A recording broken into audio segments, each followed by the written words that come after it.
The one thing that's more fascinating than the US-China trade war is the US-China tech war. The Biden administration has issued broad restrictions on the technology China can buy from the US. Power struggle between the US and China. Microchips or semiconductors are incredibly important technologies. The entire technology industry, semiconductors is the fundament of all of that. A $574 billion industry now caught in the crosshairs between two of the most powerful nations in the world. The Biden administration is trying to cap China's access to advanced AI chips. Huawei is something that's very dangerous. The US and China are going head-to-head to spread influence through technology, and China is sort of winning here. So much so that the US wants to stop other countries from using China's tech, but it might be too late. Iceland shrugged its shoulders at the warning and is using Huawei. In Africa right now, over 70% of the continent's 4G networks rely on Huawei. See, for many governments, Huawei offers cost-efficient and high-quality solutions that are essential for driving economic growth in these developing countries. Huawei's smartphones were on track to overtake Samsung and Apple to become the world's top smartphone maker. It even became the second most popular smartphone at one point, until the US put sanctions on the company. Politicians in the US are using the strength of an entire nation to come after a private company. See, Huawei is China's biggest tech company, but critics say it has deep roots to the Chinese government, and it's at the center of one of the biggest global debates today. See, on one hand, Huawei's cutting-edge innovations in 5G, smart cities, and consumer techs are sort of driving the future, so much so that 170 countries are using its technology. But at the same time, its ties to the Chinese government are sparking fears of spying and global surveillance. See, the Huawei debate goes beyond technology. This is about who will control the future of the internet and global communications. If Huawei continues to dominate 5G and smart cities, China will have a huge influence on the global tech landscape. And for some countries, Huawei is literally an opportunity for them to leap ahead with advanced, affordable infrastructure. But the decisions that countries make today about Huawei will shape the digital world for years to come. For consumers, it could mean choosing between two tech ecosystems, one driven by Western giants like Apple and Google, and another by Chinese powerhouses like Huawei and Tencent. But first, let's understand how we got here and how Huawei became the global conglomerate that it is today. For most people, they think that Huawei has come from nowhere, when in actual fact, it's taken Huawei 30 years. The company was founded in 1987 by this former military engineer. It started out as a small reseller of telecom equipment in Shenzhen, but today it's become one of the world's largest telecom companies. It's become a leader in everything from 5G tech and AI to consumer electronics. But this is where things changed for this company. Huawei was placed on a trade blacklist, officially known as an entity list, in May 2019, citing national security concerns. See, the US government claims that Huawei's close ties to the Chinese government and the military pose a risk, and that this technology could actually be used for spying or other activities. And this meant that Huawei couldn't buy critical tech from American companies unless they got special permissions.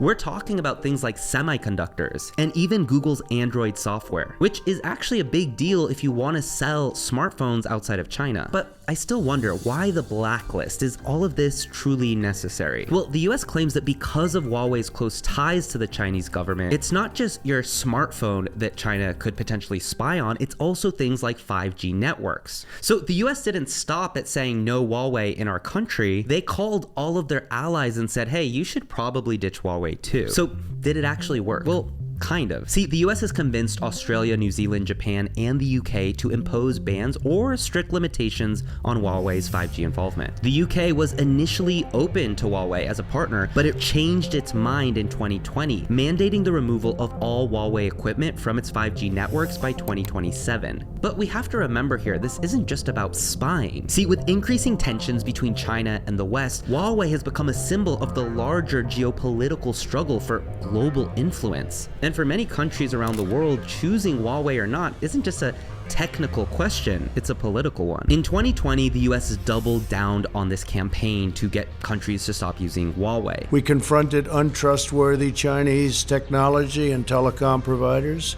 We convinced many countries, and I did this myself for the most part, not to use Huawei. They made it even harder for the company to get semiconductors by blocking companies worldwide from selling chips to Huawei if those chips were made using US technology. And as you can imagine, almost all advanced chips rely on some form of American technology. So this really hurt Huawei's ability to make cutting-edge 5G equipment and smartphones. Since the sanctions, Huawei has lost access to critical American tech like semiconductors, chipsets, and software like Google's Android. So Huawei had to get creative. The world's second biggest phone maker just revealed its backup plan. Huawei is reassuring Australians their phones will function normally despite an uncertain future with Google's operating system, Android. The Chinese tech giant has developed its own software.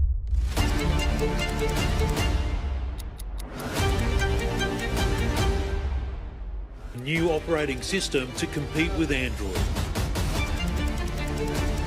They launched their own operating system called Harmony OS to reduce their dependence on Google's Android. But the problem here is that outside of China, this operating system hasn't really caught on much, mostly because it lacks a solid app ecosystem that people are used to with Android or iOS. Think about most of your favorite apps, they exist on Android or iOS, not Harmony. But for Huawei, these sanctions have been a major turning point for the company. Huawei down 28.5% year on year. Its smartphone sales outside of China have plummeted, and its position in the global market shrank. The first yearly revenue decline for the company since they began making their results public. Then the company pivoted to focus more on its telecommunications business and other ventures like cloud computing and renewable energy solutions. So what's next here? Well, in the US, Huawei is practically a no-show. American telco companies aren't allowed to use its equipment, and the FCC has a program to help rural carriers remove any Huawei gear that's already in place. And when it comes to 5G, well, France hasn't imposed a total ban, but it has placed heavy restrictions on Huawei's involvement in its 5G networks, especially in critical infrastructure. Meanwhile, in Germany, although the country hasn't outright banned Huawei, it is implementing huge security regulations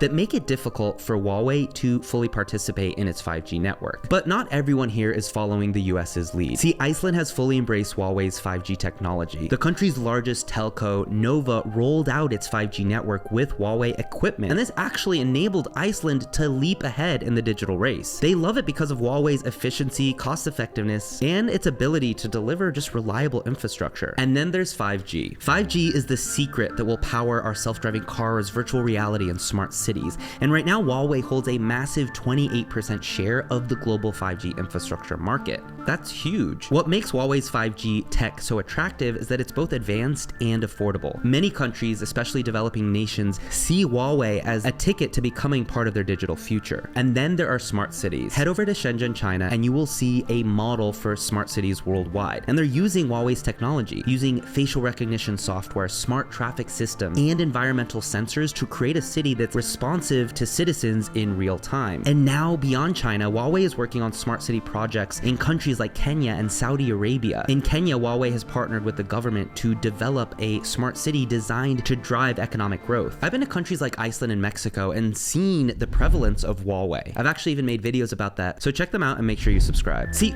at the end of the day, Huawei embodies both the promise but also the peril of modern technology, because its innovation in 5G, smart cities, and consumer electronics could technically revolutionize global connectivity. I mean, there's no doubt that this is a company that's ahead. But because of its perceived close ties with the Chinese government, will it be able to stay ahead? One thing is clear, this isn't just about tech, it's about power. It's about influence, and it's about the future of digital cities. Countries must decide now whether or not to embrace Huawei, knowing their decisions now could affect them for decades to come.